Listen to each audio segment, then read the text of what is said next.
Many people ask me, how fast do Norway spruces grow? Well, if the soil, moisture, and temperature conditions are correct, you can get amazing growth.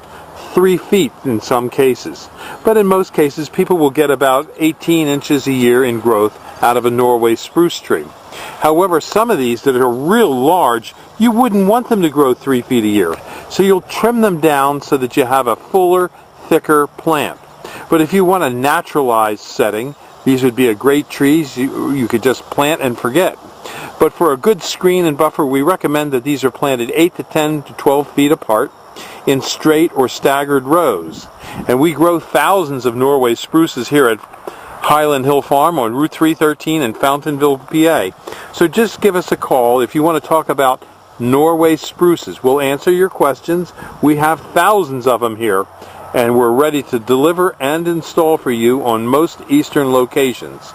You can call us at 215-651-8329 for your Norway spruce trees. This is a Norway spruce that grew approximately 3 feet this year. It was great weather conditions, and the moisture was just right, and the temperature and humidity was perfect for growing conditions, and they really can put on some real heavy growth in 1 year.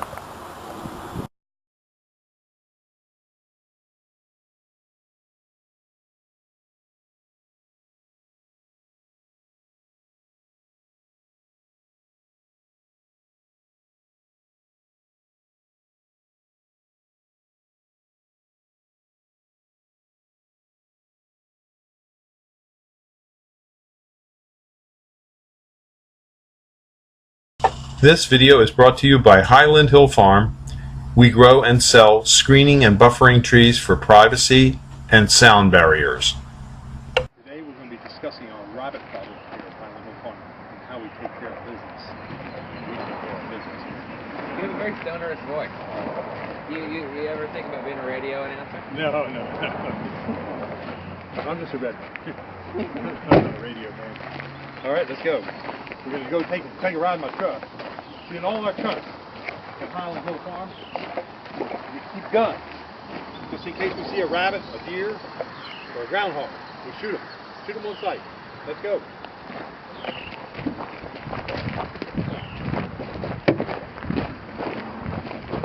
We're going in the back, okay? Hang on. Get her in? Yeah. We got quite a few farms here in Bucks County, and we've got nursery stock. And there's a lot of pathogens that work on nursery stock, like bugs and deer and rabbits and mice. Well, people don't realize it, but the biggest killer of trees are mice and rabbits, because they constantly have to gnaw. Their teeth have to be chewing at all times. So they chew everything. They chew the trunk, they chew the bark. They'll chew anything. You put your finger out there, they'll chew that too, you know? So we got to kill them. We got to make sure they all die.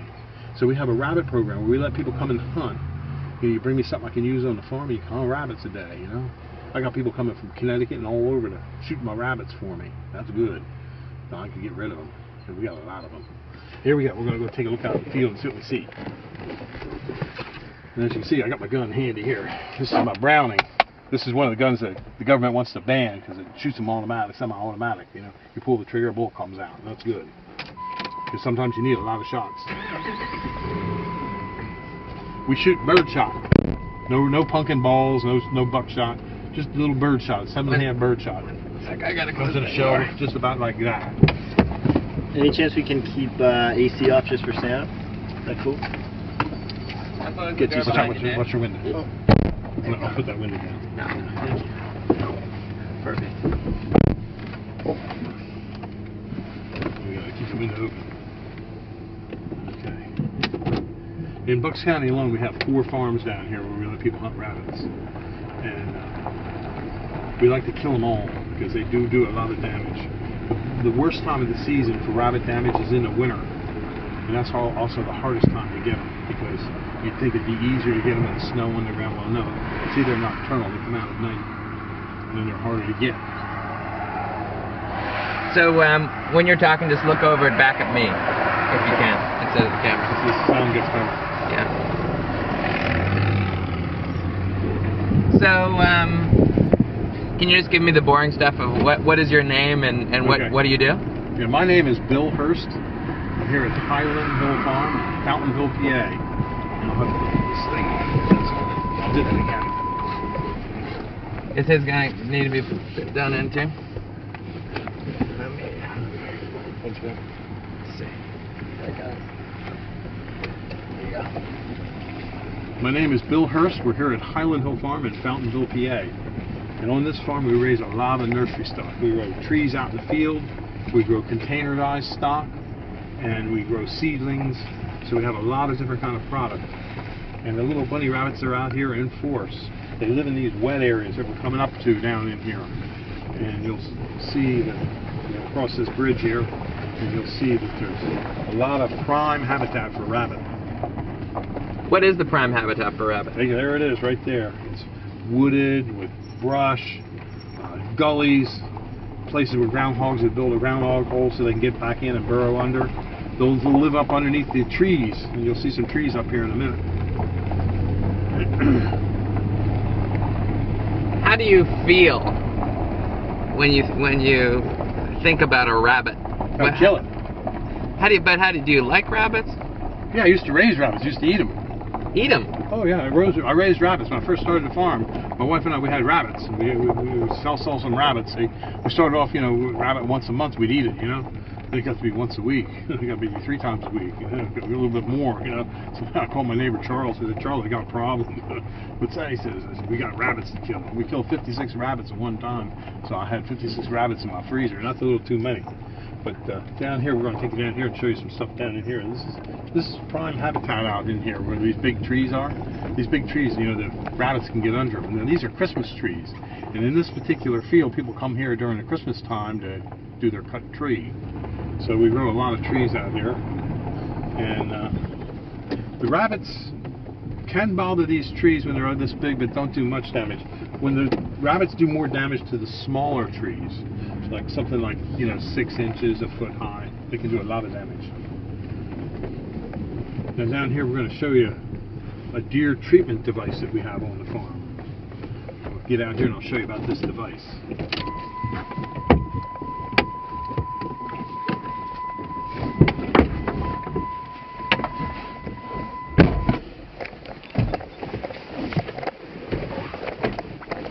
Oh, sorry.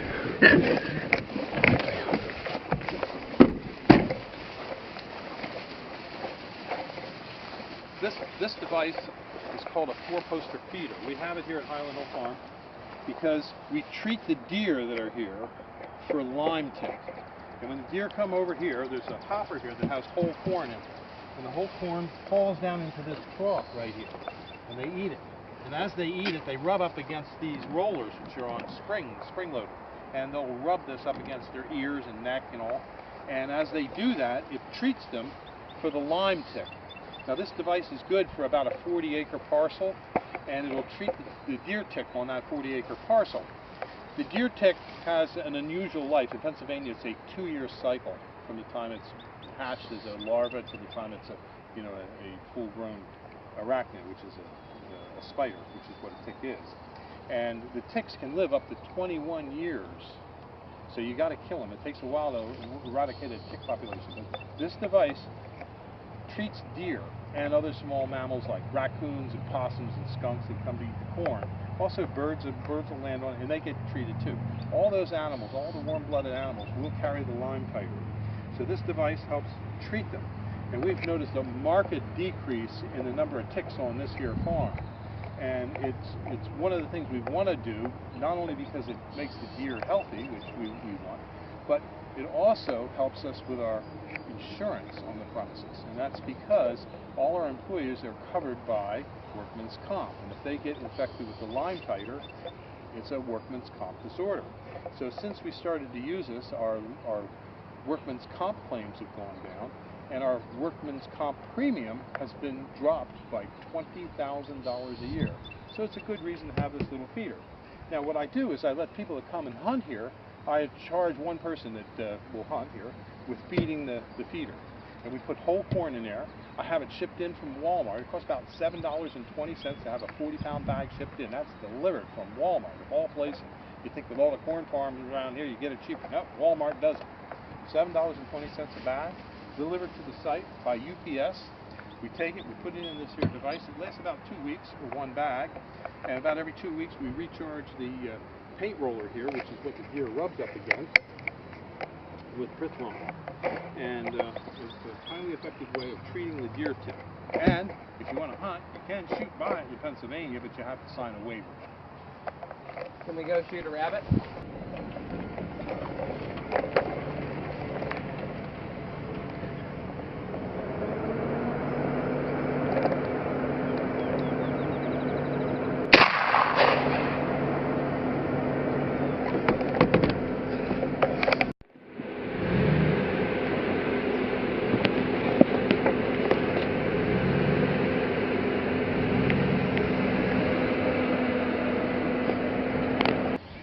We routinely get asked questions about arborvitaes, and a commonly asked question on arborvitaes is that they see a lot of seed pods on their newly planted arborvitaes.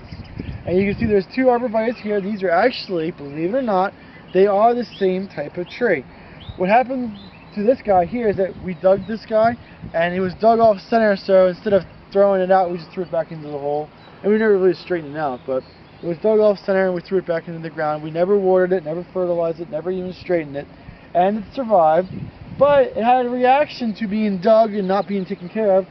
And you see these seeds all over it. And you see this guy over here basically has very little. There is a few of them, but not many. But what the plant is doing is that it's a highly stressed activity for it. So it's not being taken care of. It's got a lot of roots cut.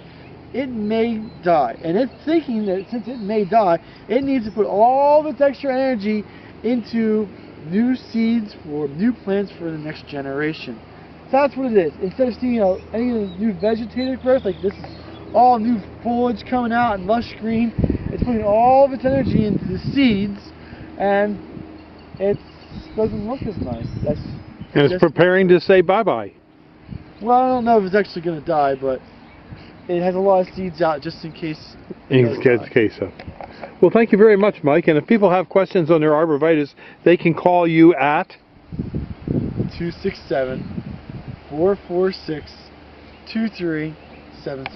Thank you. This is symptomatic of a boar, so we're going to go through here. We're going to cut it out, and when we cut it out, we look for, you can see basically the frass of the thing inside it. And I don't know if it's any good or not, but I like just to cut it so I kill all the worms inside it. And we got to make sure we get them all that's out of here. So we just cut down until we see there's no more damage to it, because the boars travel down. And as soon as we get it all, then we're pretty much safe to know that we got all the boar out of it. Because one of them is going down pretty good. Still going in, isn't it? Yeah, he's actually in the center right there. Basically, we want to get rid of all of them, so that way next year they don't go and kill more of our trees. And kind of see where... Okay, no.